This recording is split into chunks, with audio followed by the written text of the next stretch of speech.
Ydych chi erioed wedi meddwl, sut yn y byd mae'r galon yn pwmpio gwaed o amgylch y corff? Wel, dyma'r arbrawf perffaith i chi wneud gyda'r oedolyn gatre. Fydd angen cwpan plastig clir, siswrn, gwelltyn, balwn, dŵr a lliw bwyd coch. Dwi am roi'r dŵr i mewn i'r cwpan. Ac yna, ychwanegu'r lliw bwyd coch. Waw! Drychwch ar y dŵr yn newid lliw. Mae'n edrych fel gwaed.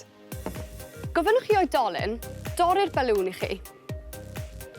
Fel hyn. Yna, gosodwch o balwn dros ben y cwpan.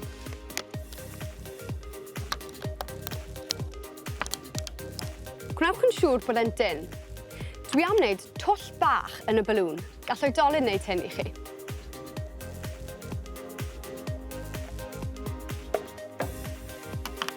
Yna rhoi'r gwelltyn drwy'r twll.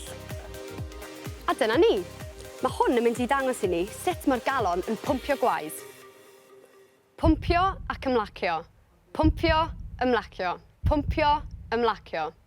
Dyma ni. Mae'r galon yn pwmpio gwaed o amgylch y corff. Oeddech chi'n gwybod bod hefyd falfiau yn y galon, sydd fel drysau bach, yn agor a chau i stopio gwaed i lifo yn y cyfeiriad anghywir. Dyna glyfar. Bwm bwm, bwm bwm, bwm bwm, bwm bwm.